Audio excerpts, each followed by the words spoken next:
Members of some business associations who ended a 3-day strike on Wednesday to protest tax hikes have extended their action.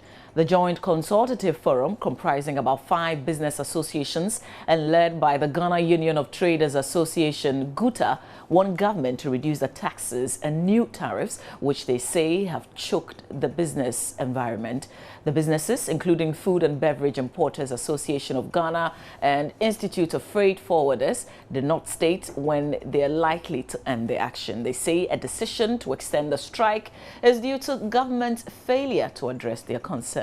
Spokesperson of the forum, John Awuni, told Joy Business government has refused to listen to them.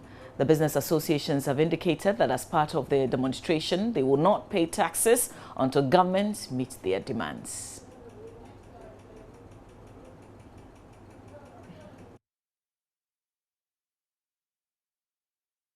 Elsewhere, the Kolebu Teaching Hospital will on Monday, March 7, 2016, close down its eye center following some defects in the facility. Accra-based radio station City FM says it has cited a document to that effect. This comes after the closure of 3 clinics at the hospital in February, which included the General Surgery, Neurosurgery and Urology centers. The eye center was built through a public-private partnership between Lions Club International, Moorfield Eye Hospital in the United Kingdom, and the government of Ghana. The latest closure, according to the statement, is due to poor ventilation and unsafe working environment at the facility. The statement added the facility generates a lot of heat because of its glass-fitted sliding doors and windows, and also lacked a central cooling system.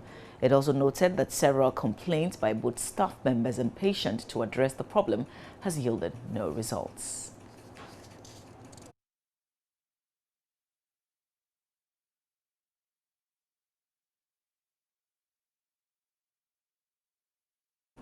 Thursday was World Hearing Day, and according to the World Health Organization, 5% of the world's population, that's about 360 million people, live with hearing loss.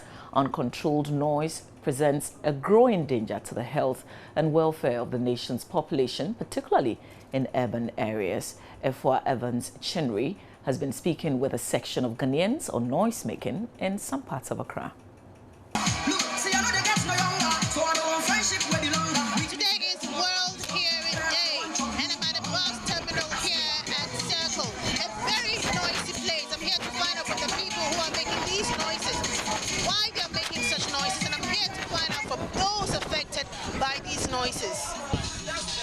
Why you play such loud music? Because of the owner of the shop are doing some of the phone promotion. So that's why, like, he said I should open the sound louder. Yeah. So you're taking instructions from your boss? I'm just taking the instructions of the owner of the shop. Actually, considering the situation in which I am now, the noise is affecting what I'm doing right now, because I was having a conversation with my friend. The noise is interrupting the conversation we are having. So if the level of the noise is down a little, it doesn't actually affect what we are talking about. It rather presents some form of entertainment whilst you are eating. But because of the level of the noise, it interrupts what we are discussing. It's just to draw people's attention to what we are doing over here. But basically here, we don't make much noise at this place. But when you go out there, they just make the noise to draw people's attention, because that's what they do, and that's what they do for living. That's why the noise keeps going on. The noise here is very bad. Sometimes you get a call, you can't pick up the call. Maybe the background is very noisy when you get a call. It's very bad. The noise is affecting me in particular in the way that when you're passing, because of the noise, you can't really hear what the cars are really sounding, or if the car is coming, you can't really hear. So at times, if you are not careful, you end up being knocked by the car. Today is a very wonderful day, just like you said, today he said hearing day or noise day. Whatever that is happening, it is a very, very, very bad environmental disorder, and it's a disruption to human hearing. The noise as it is not palatable to every human growth. But we who are around the places where there is no so much noise, well, it has affected people massively, especially in the area of hearing. When you go to a cool place, it will be as if you say you are shouting at the top of your voice for you to hear what people are saying, because you have been in a very top noisy area. So it is not good, and it has to be reduced. Something has to be done by the government in order to reduce the noise, so that it will not be affecting people. It will not be making people to develop ear problems.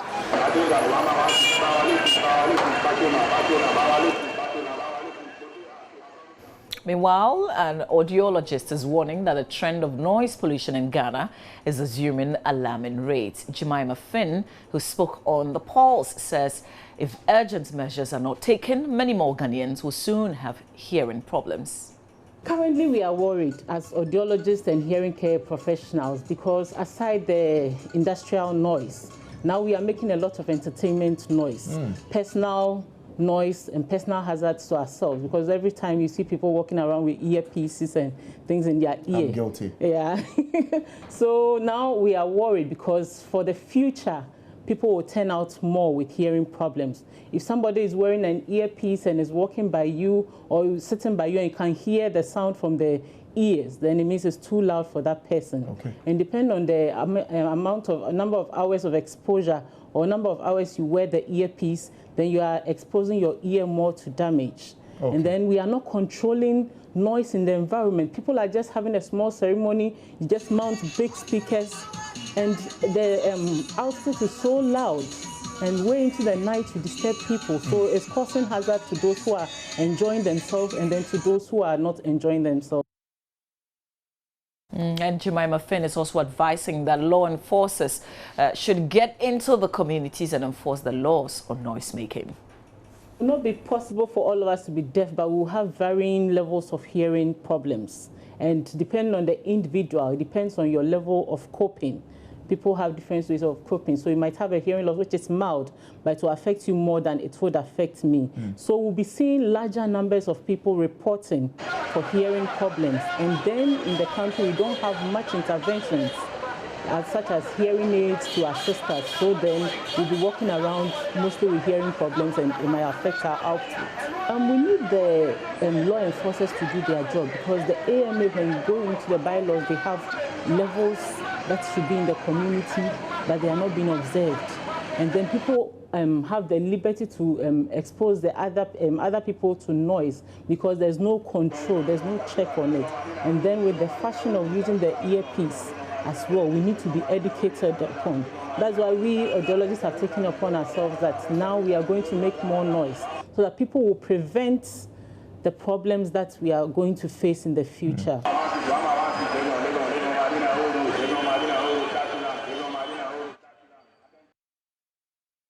The Speaker of Parliament has issued a stern warning to members of Parliament to desist from their indecent behaviour. Edward Doajaho said such unruly behaviour will no longer be tolerated on the floor.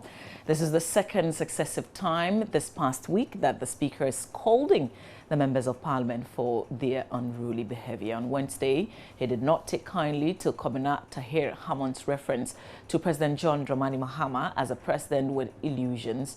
Another member of Parliament on Thursday remarked unruly to Asin North Member of Parliament Kennedy Japon's statement on the floor, which got the Speaker even more angry. The Asin North MP claimed to have received a letter from a headmistress of a school in his constituency asking for support to pay the school fees of some students.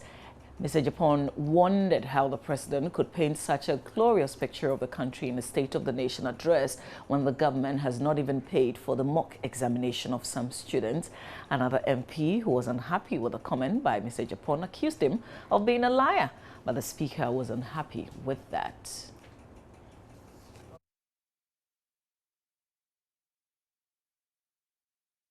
Now, Council for Klotekoli Member of Parliament Ni Ama Ashite, who is challenging the eligibility of Dr. Zanato Ajiman Rawlins as parliamentary candidate for the National Democratic Congress, says he's being trailed by some unknown persons. In a letter to the Registrar of the Accra High Court, Gary Nimakumafo said he was trailed by some unknown persons on his way home. Mr. Mafo said a report has already been lodged with the police to that effect and that he was in the process of arranging for personal security to protect himself, his family and office staff. Meanwhile, lawyer for Dr. Zanato Rawlings has told Joe News what transpired in court on Thursday. We have always maintained that our client was duly vetted by the National Democratic Congress. She didn't vet herself. So as far as we are concerned, we have never put out anywhere issues about membership or registration. They are making the allegation. Let's see how it goes. What happened in court today concerning this letter? My learned friend wrote a letter asking for a quick adjournment. So in view of that, the motion slated for interlocutory injunction, we could not move it. And then, as you are aware, we have also filed a notice of appeal, appealing the interlocutory ruling by my lord. That ruling was supposed to come on tomorrow. And then we've also subsequently filed a stay of proceedings. Now, that stay was to come on tomorrow. But in view of this adjournment, we are having to come back on the 9th. He says his life is under threat. Surprised by this issue that has come up? If this thing comes up, it's so regrettable. As you are aware, like we call ourselves learned friends, we act on the instructions of people. So as and when an issue comes, we will basically come to court to dramatize. So I don't see why anybody should hold anything personal against Gary. I do not think that anybody associated with my client will engage in that. If anybody has that, he should desist from it because it is improper. Tomorrow it can be me being on the other side. What then becomes of the issues, yeah. So you have reason to believe that it has anything to do with this current case? I do not think so. As you're also aware, my learned friend Gary also happens to be the lawyer for Ninoy. Both, political parties, MPP, NDC, there appears to be some issues in both parties. So you cannot be conclusive as where this allegation is coming possibly from. Could come from that side as well. I'm saying that once the possibility exists, let's allow the security agencies to do their work. This is certainly a delay. Are you concerned about this case dragging on? As you're aware, my client, Dr. Zanato Emmanuel Rawlings, even as at yesterday, she was at a meeting for all the parties, parliamentary aspirants of NDC in Greater Accra. She's fully participating. There is no hindrance whatsoever. So she's engaged in active campaigning. She has an election to win in November 7th. And now as we speak, her major opponent is out there in the person of lawyer Philip Addison. So she doesn't have enough time on her side. She needs to, so she's campaigning actively. We stay in the courts. The Supreme Court has dismissed the case brought before it seeking to stop the Electoral Commission from conducting the Buakwa North by-election later this month. Former youth organizer of the People's National Convention, Abu Ramadan, wanted the election suspended until the determination of a substantive case in which the validity of the voters' register is being challenged.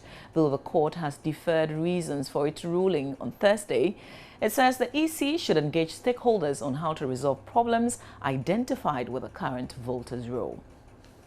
Abu Ramadan wanted the Supreme Court to order a suspension of preparations towards the by-election at Buakwa North. That seat became vacant after murder of the Member of Parliament, Joseph Boachi Dankwedu, at his Shiashi home last month. The reason for the Supreme Court's dismissal was not immediately given by the 7-member panel of judges, presided over by Chief Justice Georgina Wood. The panel explained that it will give reasons for dismissing the substantive in the final ruling. But the Chief Justice and other members of the panel admonished the EC to engage more with relevant stakeholders in the election to ensure a more transparent process ahead of the November polls. Lawyer for Abu Ramadan has been explaining more on their contention. In Ghana, if either of your parents or either of your grandparents is a Ghanaian, you're also a Ghanaian. So it has major implications for the country, both socially and economically, as well as in terms of complying with the Constitution. And so we felt that no, until this issue of the register is cleared up, and we know what the court says we should do about those who use the NHIS card to register, as well as even those who are deceased. With the Justice Crab Committee report says that almost 600,000 people would have died between 2012 and 2014, and that the implications for a credible vote election are quite dire. we're saying that until all of those issues are cleared up and we know what direction the Supreme Court is asking us to go, we ought not to conduct an election or a limited registration exercise, because you're only going to compound the problem. Abu Ramadan in his application argued that it will be contemptuous for the Electoral Commission to conduct the by-election in Ebuakwa using the current voters' register, seeing he is challenging the credibility of the same register in court. He further stated that the public will suffer irreparable damage if the Electoral Commission is allowed to go ahead with the limited registration before the determination of his substantive case.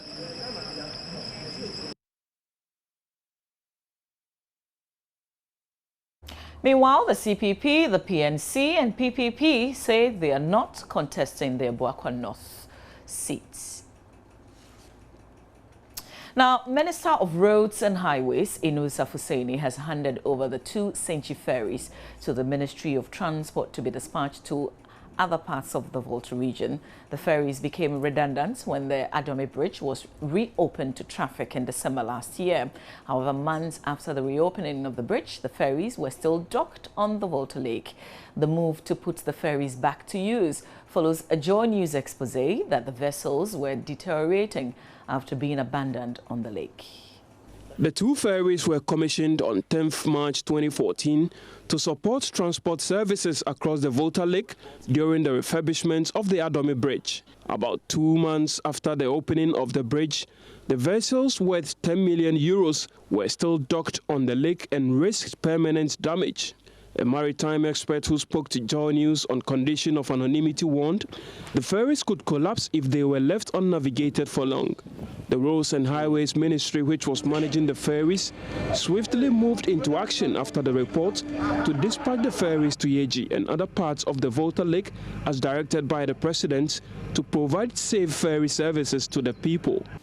The Ministry of Roads and Highways is officially handing over the 2 ferries to the Ministry of Transport to relocate them to provide ferry services on the Volta Lake at the locations directed by the President, to enable our people at these locations to also enjoy reliable water transport service across the Volta Lake. After receiving the keys to the ferries, Transport Minister Fifi Kwete promised to ensure the ferries were put to work as soon as possible. One of them definitely will be going to Yeji. We'll do a determination of where the second one will go very soon. But in terms of the timing, the firm involved, I mentioned their name, who are going to do the disassembly and assembly, have given us a period of about 6 to 8 weeks. So we are looking at maximum 2 months, hopefully, to be able to get it ready. One thing that didn't happen today has to do with test cruising. Test cruising. I would expect that you run tests to see if the engine, everything is in place before you receive it. No, but this ferry that really has worked over the last 2 years without any problems. So the most you can look at is to rather look at the maintenance culture in order to do a proper maintenance of it before it goes to the next level. The minister gave contractors a 2-month deadline to dismantle and relocate the ferries for operations to start. That's it for the AM News. There will be more in the headlines. We'll check out what the newspapers are reporting and definitely what some news portals are also reporting here on our show. But it's our special Ghana month and I've got some very curious questions on WhatsApp. But a lot of you also saying good morning to us. Good morning, right back at you. Let me read some of your messages. I hope one day we'll stop the sit march. Is a waste of time. That's what Matthew in Nkwanta South is saying. Oh, Ghana, why eye center to shut down? Oh, okay. So that's the issue about the Kolebu Teaching Hospital closing its eye center down. This one says, good morning, Mamavi. President Mahama should always remember November 7th. Okay, MJ Tamale, he doesn't need a reminder. That's the day that we will be voting. This one says, good morning. How can we live in a country where an industry player, Volta Star Textiles Limited, in Japan is not given emergency attention? You say only God knows when. People are seriously suffering from VSTL issue. That's a Volta Star Textiles Limited. You say grey cloth manufacturer employing over 1,000 citizens. Okay, so this is definitely related to the conversation, the extensive conversation we're having today here on Joy News on the AM show, because our Ghana month in the month of March on industries. Okay, Hassan in Yendi, I got your message. Thank you very much. This one says, Mama, please try your best to approach Gusheku MP because we are suffering from water crisis. Is from Bojan in Gushegu. Well, Bojan, I tell you what, our reporters are working on this particular story for us. We'll bring you what the other side of it is. This one says, is Ghana making progress or retrogressing? To espouse my stand on that, I would say we're not making meaning progress. Rather, we should have allowed our colonial masters to rule us and possibly develop Ghana for us. For all they say is, this is quotes, I'm in politics to solve my community problem. Meanwhile, to the advantage is from Yumbu Bawa Moses from Chereponi. Let's have a Ghana conversation today here on the show. Stay with me. When I come back, I have the newspapers and I've got a special guest. You never know who. Stay with us.